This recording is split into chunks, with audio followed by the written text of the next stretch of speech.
அன்பு தமிழ் நெஞ்சங்களுக்கு ஆஸ்ட்ரோ தமிழ் மகளின் இனிய வணக்கங்கள். இன்றைய பதிவில் தனுசு ராசியில் பிறந்த நண்பர்களே, இந்த வருஷம் குரு பயிற்சி எப்போ நடக்க போகுது? குரு பயிற்சியால் உங்களுக்கு கிடைக்க போகின்ற பலன்கள் என்ன?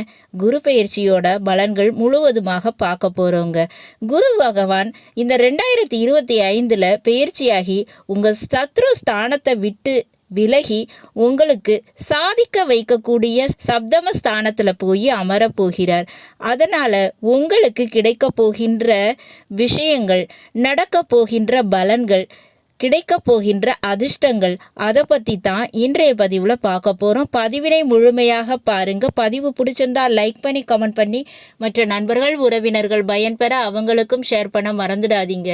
இதுவரை நம்முடைய ஆஸ்ட்ரோ தமிழ் மகள் சேனலை சப்ஸ்கிரைப் பண்ணாத நண்பர்கள் சப்ஸ்கிரைப் பண்ணி கூடவே தெரிகிற பெல்லைக்கான கிளிக் பண்ணி ஆல் ஆப்ஷன்ஸும் செலக்ட் பண்ணி வச்சுக்கோங்க. ஏற்கனவே நம்முடைய ஆஸ்ட்ரோ தமிழ் மகள் சேனலில் தனுசு ராசியில் பிறந்த நண்பர்களுக்காக சனி பயிற்சி பலன்கள் பதிவு செஞ்சாச்சு. பதிவினை பார்க்காதவங்க டிஸ்கிரிப்ஷனில் லிங்க் இருக்கு, போய் பார்த்து தெரிஞ்சுக்கோங்க. சேனலை விசிட் பண்ணியும் நீங்கள் இந்த பதிவினை பார்த்துக்கிடலாம். தனுசு ராசியில் பிறந்த நண்பர்களை, சனி பயிற்சி நடந்தால் நமக்கு ஏதேனும் தீங்கு நடக்குமா?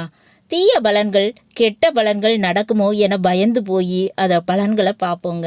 ஆனால் இந்த குரு பயிற்சி நடந்தால் நமக்கு என்ன நல்லதை தரப்போகுது அப்படின்றத பார்ப்போம். ஏன்னா குரு பகவான் மங்களக்காரகன், முழு சுபர். அதனால தான் மகிழ்ச்சியுடன் குரு பயிற்சியை எதிர்பார்ப்போங்க. இதோட மட்டுமல்ல, இந்த குரு பகவான் உங்களுக்கு ராசி அதிபதி 6ஆம் வீடான ரிஷப ராசியில் இப்போ இருக்காருங்க. இந்த வருஷம் மே மாதம் 15ஆம் தேதி அதிகாலையில் 2:30 மணிக்கு ரிஷப ராசியை விட்டு பயிற்சியாகி உங்கள் ராசிக்கு 7ஆம் வீடான மிதுன ராசிக்கு போகிறாரு. 6இல் இருந்த குரு பகவானால் எதிரி, கடன், நோய் பிரச்சனைகள் இதை சமாளிக்கிறதுக்கே இந்த கடந்த வருடமானது உங்களுக்கு ஓடி போயிருக்கும். ஆனால் இனிமே அப்படி இல்லைங்க. இனி உங்களுக்கு நல்லது நடக்குமா அப்படின்னா நிச்சயமா நடக்கும். ஏன்னா 7ஆம் வீட்டில் போய் அமர்கிறார் குரு. அதனால அவருடைய நேரடி 7ஆம் பார்வை உங்க மீது படப்போகுதுங்க. 7ல் குரு வந்தா என்ன நடக்கும்? பொதுவாகவே 2, 5, 7, 11 இந்த வீடுகளில் குரு பகவான் வரும்போது தனயோகமும் சுபயோகமும் கிடைக்குங்க. வீட்டில் சுபகாரியங்கள் நடக்கும். அப்போ தனுசு ராசியில் பிறந்த உங்களுக்கு திருமண வாழ்க்கையில் திருப்தி கிடைக்குங்க. திருமண தடை நீங்கி திருமண யோக பலன்கள் கிடைக்க போகுதுங்க. அது மட்டுமல்ல, இந்த விஷயத்தில் திருப்பங்களும் இருக்கு. நிச்சயமா உங்களுடைய வாழ்க்கை துணை மனம் மாறுவாங்க, குணம் மாறுவாங்க, உங்களுக்கு ஏற்றபடி மாறுவாங்கங்க.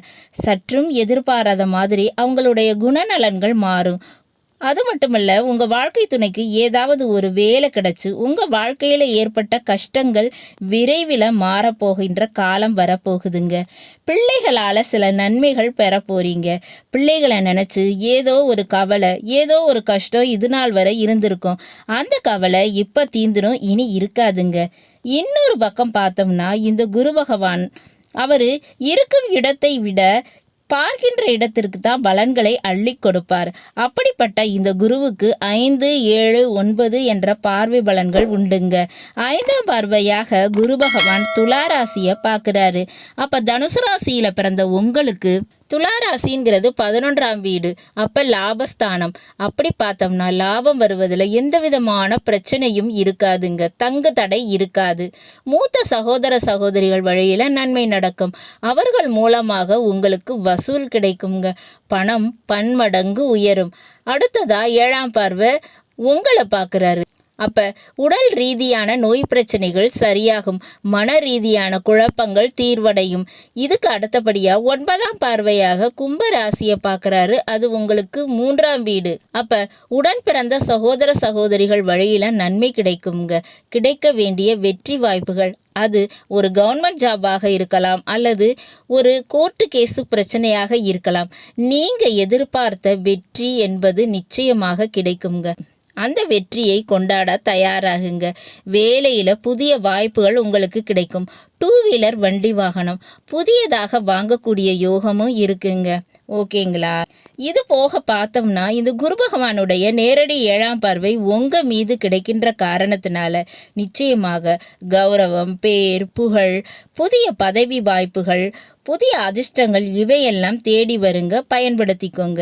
எதிரியை சமாளிக்கவும் கடனை அடைப்பதற்கும் நோயை தீர்ப்பதற்கும் ஓடிக்கொண்டிருந்த உங்கள் வாழ்க்கையில் நிச்சயமாக நிம்மதி, சந்தோஷம், கௌரவம், பேர், புகழ், லாபம் என எல்லாமே கிடைக்க போகுதுங்க. அதுக்குரிய வாய்ப்புகள் நிச்சயமாக கிடைக்குங்க. உங்களுடைய வாழ்க்கையானது அடுத்த கட்டத்துக்கு முன்னேறி செல்லுங்க. குரு பகவானுடைய வழிபாடை இந்த நேரத்தில் தவறாமல் பண்ணுவது நிச்சயமாக நல்லதுங்க. அது மட்டும் இல்லை, தட்சிணாமூர்த்தி வழிபாடு செய்யலாம். நவகிரகத்தில் உள்ள குரு பகவானுக்கு அல்லது தட்சிணாமூர்த்திக்கு வியாழக்கிழமைகளில் கொண்டக்கடலை மாலை சாற்றி வழிபாடு செய்யுங்க. நிச்சயமாக நல்லதுங்கிறது பன்மடங்காக உங்களுக்கு கிடைக்கும். நல்லது நண்பர்களே, இன்றைய பதிவு உங்களுக்கு பிடிச்சிருக்கும்னு நினைக்கிறேன். பிடிச்சிருந்தா லைக் பண்ணி கமெண்ட் பண்ணி மற்ற நண்பர்கள் உறவினர்கள் பயன்பெற அவங்களுக்கும் ஷேர் பண்ண மறந்துடாதீங்க. இதுவரை நம்முடைய ஆஸ்ட்ரோ தமிழ் மகள் சேனலை சப்ஸ்கிரைப் பண்ணாத நண்பர்கள் சப்ஸ்கிரைப் பண்ணி கூடவே தெரிகிற பெல்லைக்கான கிளிக் பண்ணி ஆல் ஆப்ஷன்ஸும் செலக்ட் பண்ணி வச்சுக்கோங்க. மீண்டும் ஒரு நல்ல வாய்ப்பு உங்கள் அனைவரையும் சந்திக்கிறேன். அதுவரை ஆஸ்ட்ரோ தமிழ் மகளின் அன்பு கலந்த வணக்கங்கள். நன்றி.